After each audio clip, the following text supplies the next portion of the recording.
देखें जी, आज आपकी सेहत ठीक नहीं है। आज आप घर पर रहें। आज काम पर मैं चली जाती हूँ। रानो, आप घर में रहकर बच्चों का ध्यान रखें। आपसे बाहर का काम नहीं होगा। मैं चाहता हूँ। इन दिनों हमारे जंगल में कोई फल नहीं है।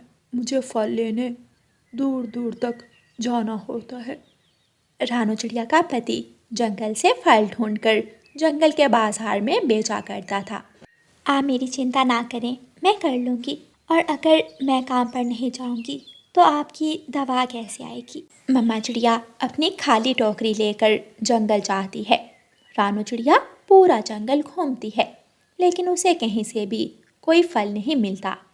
मुझे फल ढूंढने दूसरे जंगल जाना होगा। मैं नाव में बैठकर चली जाती हूँ। रानू चिड़िया नदी पर जाती है। वो नदी दो जंगलों को मिलाती थी। कालू कौवा उस नदी में नाव चलाया करता था। कालू कौवे, मुझे दूसरे जंगल छोड़ आए। बैठे बैठे चिड़िया, मैं दूसरे जंगल ही जा रहा हूँ। रानू चिड़िया नाव में बैठती है। नाव चलती है। कौवा अपने आने जाने वाले ग्राहकों से बातें करता रहता था। दूसरे जंगल क्या काम बन गया? मेरे पति कल से बीमार हैं। मैं वहाँ फल ढूंढने जा रही हूँ। काम बंद है और घर में मेरे पास मेरे पति की दवा लेने को भी कुछ नहीं है। लेकिन सावधान रहना। सुना है दूसरे जंगल में खतरा है। वहाँ एक बिल्ली और एक लोमड़ी रहती हैं जो किसी भी बाहर से आने वाले पक्षी को खा जाती हैं। कालू भैया, क्या करें, घर में बैठकर भी तो गुजारा नहीं होता। दूसरा जंगल आ जाता है। रानू चिड़िया नाव से उतरती है। ये ले कौवे भैया। रानू चिड़िया आगे बढ़ती है और कालू कौवा अपनी नाव लेकर वापस चला जाता है। रानू चिड़िया उड़ती है। थोड़ी दूर उसे ढेर सारे फलदार पेड़ दिखाई देते हैं। इस जंगल में तो बहुत ज़्यादा फल हैं, लेकिन मुझे काली बिल्ली और लोमड़ी से बचकर रहना होगा। रानू चिड़िया फलदार पेड़ पर जाकर बैठती है और फल तोड़ने लगती है। अभी रानू चिड़िया ने कुछ फल ही तोड़े थे कि उसको शोर सुनाई देता है। बचाओ, बचाओ, मुझे काली बिल्ली से बचाओ। रानू चिड़िया आवाज की दिशा में जाती है। काली बिल्ली ने तोते को पकड़ा हुआ था। मुझे छोड़ दो काली बिल्ली, मुझे छोड़ दो। मैं दोबारा इस जंगल में नहीं आऊंगा। प्लीज मुझे जाने दो। मियाओ, मैं तुझे खाऊंगी तो मुझ में थोड़ी ताकत आएगी और मैं तुम्हारे जैसे दूसरे पक्षियों को पकड़ सकूंगी। मियाओ। काली बिल्ली तोते को मारने ही वाली थी कि रानू चिड़िया वहां जाती है। बिल्ली, काली बिल्ली, इसे छोड़ दें। अगर आप तोते को छोड़ देंगी तो मैं आपको एक बहुत ही स्वादिष्ट चीज़ खाने को दूंगी। काली बिल्ली चिड़िया की तरफ देखती है। मियाओ, अगर मैं तोते को छोड़ दूं तो तुम मुझे क्या दोगी? मैं तुम्हें समोसा दूंगी, मीठी चटनी के साथ। खाओगी तो मज़ा ही आ जाएगा। काली बिल्ली तोते को छोड़ देती है। लाओ, अब दो मुझे समोसा, जल्दी करो। मियाओ। काली बिल्ली, समोसा ऐसे तो नहीं मिलता। समोसा खाने के लिए हमें कुछ चीज़ों की ज़रूरत होती है, जैसे घी, मिर्च, आलू, आटा और प्याज। अगर मैं ये सारी चीज़ें इकट्ठी करने में तुम्हारी मदद करूं, तो क्या तुम मुझे समोसा बना दोगी? मियाओ। वादा, मैं ज़रूर बना दूंगी। मैं भी मदद करूंगा। चिड़िया रानी, तुमने मेरी जान बचाई। काली बिल्ली को समोसा खिलाने के लिए मुझे क्या करना होगा? तोते, तुम अपनी तेज चोंच से लकड़ियां काट कर लाओ। चिड़िया चिड़िया, मेरे घर में चूल्हा भी है और कढ़ाई भी। मेरे घर आ जाओ, हम वहाँ जाकर समोसा बनाएंगे। मियाओ। ठीक है, चलो मैं जाती हूँ। रानू चिड़िया अपनी फलों की टोकरी उठाकर काली बिल्ली के साथ चल देती है। काली बिल्ली के घर हर चीज़ थी। आप जल्दी से चीज़ें पूरी कर लो ताकि मैं तुम्हें गरम गरम समोसे बना। काली बिल्ली अपनी सहेली लोमड़ी के पास जाती है। मियाओ। लोमड़ी सहेली, क्या तुमने कभी समोसा खाया है? हाँ, खाया था एक बार, एक इंसान लकड़हारे का चुरा कर। लेकिन जब दूसरी बार खाने गई तो जालिम इंसान ने मुझे लाठी से मारा। हमारे जंगल में एक चिड़िया आई है, वो हमें समोसे बनाकर खिलाएगी। बस हमें कुछ चीज़ें लानी होगी। सबसे पहले आलू। मैं आलू लाती हूँ और तुम कोई दूसरी चीज़ ले आओ। लोमड़ी अपने घर से निकलती है और चील के पास जाती है। चील चील, मैं आपके खेत से 2 आलू लेने आई हूँ। ना ना, मैं अपने खेत के आलू किसी को नहीं देती। अगर तुम मुझे आलू दोगी तो मैं तुम्हें समोसा खिलाऊंगी। समोसे का सुनकर चील के मुंह में पानी आ जाता है। ठीक है, ले जाओ आलू, लेकिन याद रखना मुझे समोसा खिलाना मत भूल जाना। लोमड़ी चील के खेत से आलू लेती है। काली बिल्ली भी म्याऊं म्याऊं करती सब्जी के खेत में जाती है और वहाँ से प्याज, मिर्ची और लाल टमाटर तोड़ती है। कौवे ने तो कहा था कि ये बिल्ली बहुत जालिम है, लेकिन इतनी भी जालिम नहीं है। ये तो दोस्ती करने वाली है। मैं काली बिल्ली और लोमड़ी से दोस्ती कर लूँगी और फिर हर रोज़ इस जंगल से फल ले जाया करूँगी। लोमड़ी आलू लेकर आ जाती है। काली बिल्ली भी दूसरी चीज़ें जमा कर लेती है। लोमड़ी, आपके बारे में मैंने सुना है कि आप संगीत बहुत अच्छा गाती हो। लोमड़ी अपनी तारीफ सुनकर खुश होती है। ठीक सुना है, ठीक सुना है, मैं अभी आपको संगीत सुनाती हूँ। लोमड़ी संगीत गाने लगती है। मैं लोमड़ी हूँ, मैं लंबी पूंछ वाली लोमड़ी हूँ, मैं सुंदर सुंदर लोमड़ी हूँ, मैं लंबी पूंछ वाली लोमड़ी हूँ। बस इतना ही आता है मुझे। वाह वाह, लोमड़ी ने तो कमाल कर दिया। रानू चिड़िया भी समोसे बना लेती है। एक समोसा तोता खाता है और एक चिड़िया बाकी के समोसे चिड़िया काली बिल्ली और लोमड़ी को दे देती है। चिड़िया रानी, तुम हर रोज़ हमारे जंगल आ जाया करो, फल ले जाया करो और हमें समोसे बनाकर खिला जाया करो।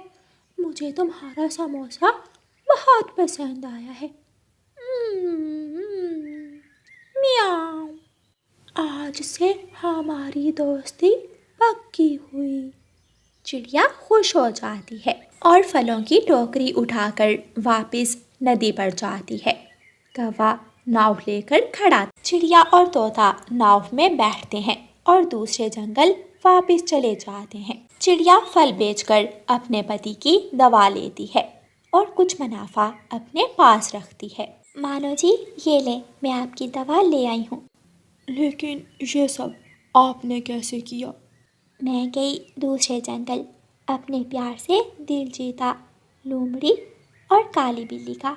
वहाँ से लिए ढेर सारे फल, बाजार बेच कर लिया मुनाफा। रानो, आपने तो वो कर दिखाया जो कोई ना कर सका। काली बिल्ली और लोमड़ी के डर से कोई भी पक्षी दूसरे जंगल नहीं जाता था। लेकिन अब सब जा सकेंगे क्योंकि काली बिल्ली और लोमड़ी से मेरी दोस्ती हो गई है। रानू चिड़िया अपने पति को दवा देती है और अपने बच्चों को खाना। चिड़िया बहुत खुश थी क्योंकि उसने एक नया जंगल ढूंढ लिया था जहाँ उसे अब कोई खतरा नहीं था। प्यारे दोस्तों, इस कहानी को लाइक, अपने दोस्तों के साथ शेयर और चैनल को सब्सक्राइब करना बिल्कुल मत भूलना। आपका धन्यवाद। रानू चिड़िया के पति का देहांत तेज बारिश में हो जाता है। रानू चिड़िया अपने तिनकों के घोंसले में रहती थी। उसके घोंसले से थोड़ी दूर एक दिन चील आकर बसेरा कर लेती है। चील के डर से रानू चिड़िया अपने बच्चों को साथ लेकर वहाँ से चली जाती है। मम्मा चिड़िया अपने बच्चों को लेकर नदी पर पानी पीने जाती है। मम्मा, हम कहाँ जा रहे हैं? हमने वो घोंसला क्यों छोड़ दिया है? मेरे बच्चों, हम आपके मामा जी के पास जा रहे हैं। बच्चों, हम अब उस घोंसले में नहीं रह सकते क्योंकि वहाँ हमारे पड़ोस में चील आ गई है और मुझे डर है कि वो हमें ज़रूर नुकसान पहुँचाएगी। मम्मा चिड़िया अपने बच्चों को लेकर फिर से उड़ती है। थोड़ा बहुत जो सामान था वो मम्मा चिड़िया ने उठाया हुआ था और बच्चे अपनी मम्मा के पीछे पीछे उड़ते हुए आ रहे थे। वो सब उड़ते हुए थक जाते हैं और फिर शाम के बाद दूसरे जंगल पहुंच जाते हैं। मम्मा, मामा जी का घर कहाँ है? इसी मोहल्ले में है बेटा, हमें वो सामने बैरी के पेड़ों की तरफ जाना है। वो सब उड़ते हैं और आखिर मम्मा चिड़िया गुड़िया और कुकू को लेकर एक घर के बाहर जाकर रुकती है। मम्मा, क्या ये घर हमारे मामा जी का है? हाँ मेरे बच्चों, ये घर आपके मामा जी का ही है। मम्मा चिड़िया घर के दरवाजे पर दस्तक देती है। रानू चिड़िया की भाभी दरवाज़ा खोलती है। रानू, तुम यहाँ कैसे आई हो? भाभी, कुकू के पापा का तेज़ बारिश में देहांत हो गया और हमारे पड़ोस में एक चील ने आकर बसेरा कर लिया, इसलिए मैं कुछ दिनों के लिए गुड़िया और कुकू को साथ लेकर यहाँ आ गई। माफ़ करना रानो, तुम्हारे भाई ने मुझे मना कर रखा है कि तुम जब भी उसके दरवाजे पर आओ तो मैं तुम्हें घर में ना आने दूँ। मेरा कोई दोष नहीं है, ये तुम्हारे भाई जी का आदेश है, मुझे तो मानना ही पड़ेगा। मगर क्यों भाभी जी? बहनें अपने भाइयों के घर ना जाएं तो और कहाँ जाएं मुश्किल वक्त में? पीछे से रानू चिड़िया का भाई भी आ जाता है। क्योंकि तुमने इस घर से और जायदाद से अपना हिस्सा ले लिया था। जो बहनें अपना हिस्सा अपने भाइयों को दे देती हैं वो हमेशा अपने भाइयों से मिलती रहती हैं, और तुम जैसी बहनें इस काबिल नहीं कि भाई उन्हें अपने घर में रखें। लेकिन भाई, मेरा हिस्सा तो पिताजी ने मुझे दिया था और वो भी मेरे पति के इलाज पर लग गया। वो बीमार ना होते तो मैं पिताजी से कुछ भी ना लेकर जाती। मैंने कहा ना, चली जाओ यहाँ से, अब इस घर में तुम्हारे लिए कोई जगह नहीं है। आप इतना गुस्सा ना करें, तबीयत ख़राब हो जाएगी आपकी। रानो, तुम जाओ, क्यों हमारे घर का सुकून ख़राब करने आ गई हो? रानो चिड़िया रोए जा रही थी और बच्चे अपनी मम्मा को रोता हुआ देखकर बहुत दुखी हो जाते हैं। मम्मा, चले चले मम्मा, मामा जी ने तो हमें अपने घर आने से मना कर दिया। मम्मा चिड़िया रोती हुई। रात होने वाली थी। मम्मा चिड़िया को अब रात तो गुजारनी थी। उसी जंगल में रानू चिड़िया की बचपन की सहेली मैना रहती थी। मम्मा चिड़िया बच्चों को लेकर अपनी सहेली मैना के घर चली जाती है। मैना रानू चिड़िया से मिलकर बहुत खुश होती है। रानू, मुझे ये सब सुनकर बहुत दुख हुआ, लेकिन जो भी हुआ, आपके भाई को आपसे ऐसा व्यवहार नहीं करना चाहिए था। मैना, मैं अब अपने बच्चों को लेकर कहाँ जाऊँ? मुझे तो कुछ समझ नहीं आ रही। आप खाना खाएं और आराम से सो जाएं। आप थकी हुई हैं, बाकी कल देखेंगे। मम्मा चिड़िया बहुत थकी हुई थी, वो सब जल्दी ही सो जाते हैं। दूसरे दिन मम्मा चिड़िया उठती है और वहाँ से जाने की तैयारी करती है। मैना, शुक्रिया मुझे एक रात अपने घर में रखने के लिए। रानो, अगर आप चाहो तो मेरे पड़ोस वाले पेड़ पर अपना घर बना सकती हो। नहीं मैना, मैं अपने पति वाले जंगल वापस जाऊंगी। वहाँ मेरे बहुत से दोस्त मेरे जानने वाले हैं, मैं वहाँ खुश रहूंगी। मम्मा चिड़िया वापस उड़ती है। मम्मा चिड़िया पीपल के बड़े पेड़ पर अपना घर बनाने का काम शुरू करती है। गुड़िया और कुकू भी काम में अपनी मम्मा की मदद करते हैं। वो सब मिलकर काम करते हैं और शाम तक अपना नया घर बना लेते हैं। गुड़िया की मम्मा गुड़िया का एक सिलाई सेंटर में एडमिशन करवा देती है। गुड़िया वहाँ कपड़ों की सिलाई और कढ़ाई सीखने लगती है। मम्मा चिड़िया अपने बच्चों की पढ़ाई के लिए दिन रात काम करती है। मम्मा चिड़िया एक कौवे के घर काम करती है और एक तोते की बकरी को चारा डालती है, और जो वक्त बच जाता उसमें शाम को चाय बेचा करती थी। चाय लो चाय, गरम गरम चाय लो। ऐसे मम्मा चिड़िया अपने घर का खर्च उठाने लगी। वक्त गुजरते देर नहीं लगती और एक दिन गुड़िया सिलाई सीखकर अपना बौतीक खोल लेती है और महीने का लाखों कमाने लगती है। मम्मा, मैंने सोचा है अब हम अपना नया घर बनाएंगे। मुझे ये घर छोटा लगता है। नहीं गुड़िया बेटी, मैं यहाँ बहुत खुश हूँ। आप ऐसा करो, कुछ पैसों से इस जंगल में गरीब और बेसहारा पक्षियों के लिए एक आशियाना बनवाओ, और जो भी बेघर पक्षी होगा वो वहाँ रह लेगा। फिर गुड़िया ऐसा ही करती है। गुड़िया उस जंगल में अपने खर्च से एक आशियाना बनवा देती है। बहुत से गरीब और बेसहारा पक्षी उस आशियाना में रहने लगते हैं, जहाँ उन्हें खाना भी मिलता और पानी भी। एक रात तेज तूफान आता है और रानू चिड़िया के भाई का घर टूट जाता है। वो बेघर हो जाते हैं।